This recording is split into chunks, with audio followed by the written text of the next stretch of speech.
Bonjour à tous et bienvenue dans Cinéma Vision. À chaque numéro, nous vous donnons notre vision du cinéma. Dans un instant, l'image cinématographique et puis l'avis de Nicolas Giraudingo sur 3 films du moment. Bonjour Nicolas. Bonjour Julien, bonjour à tous. Mais on commence avec le box-office de la semaine, les 3 premiers du classement en ce moment dans vos salles.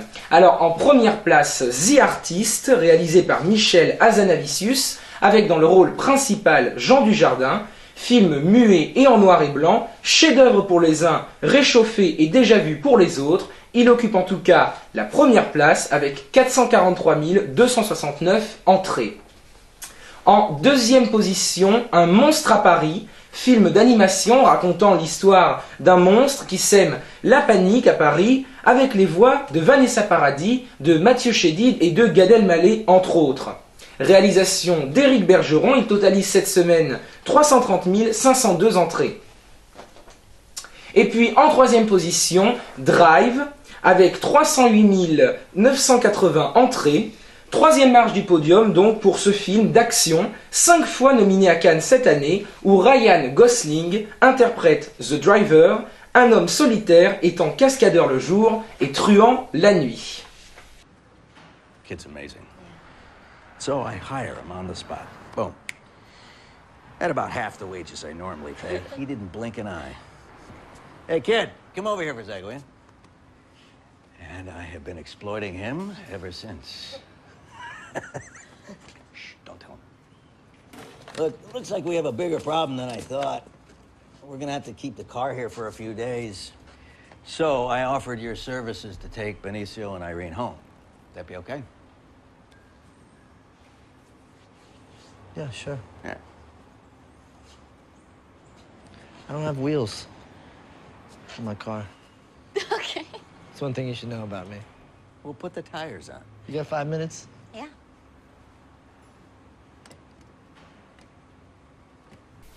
L'image cinématographique que nous avons choisie aujourd'hui est un extrait du premier film d'un des plus utopiques des réalisateurs du cinéma, qui n'est autre que Tim Burton. En 1985, Burton arrive en effet avec son premier long métrage, Pee-wee Big Adventure, qui nous raconte l'histoire d'un personnage assez inattendu, excentrique, au look rétro et adepte des gadgets ménagers. Ce personnage se prénomme Pee-wee Herman et a pour objet fétiche une bicyclette avec laquelle il sait absolument tout faire.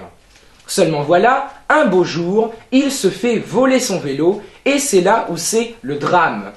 Pee-wee partira alors pour une quête interminable à la recherche de la fameuse bicyclette, passant même par le Texas et Hollywood. Je vous propose de voir le tout début du film lorsque Pee-wee Herman se réveille, s'habille et prend son petit déjeuner. Une scène matinale qui reflète assez bien l'ambiance déjà très burtonienne du film. Regardez.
On passe maintenant à l'avis de Nicolas Girodingo sur 3 films du moment. Et aujourd'hui, Nicolas, Les Hommes Libres, La Guerre des Boutons, ainsi que Cowboy et Envahisseur.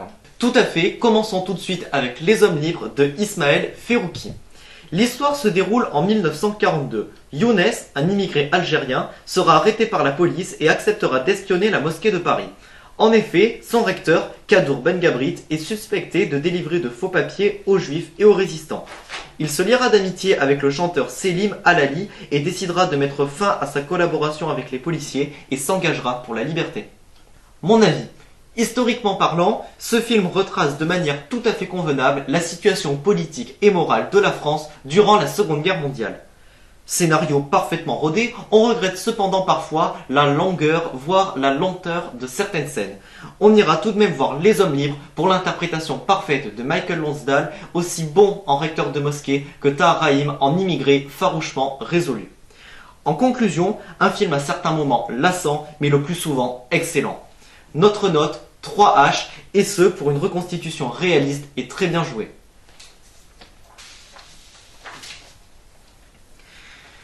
Deuxième film maintenant, La Guerre des Boutons de Yann Samuel, à ne surtout pas confondre avec la nouvelle Guerre des Boutons. En 1960, dans le sud de la France, une bande de garçons est en guerre contre les enfants du village voisin. Cette guerre dure depuis des générations, on se bat pour l'honneur et la fierté. Mais il n'est pas facile de mener une guerre sans attiser le regard des parents, toujours soucieux pour la sécurité de leurs enfants bien-aimés. Il vaut donc mieux rester discret quand on rentre chez soi avec des boutons en moins ou des vêtements déchirés.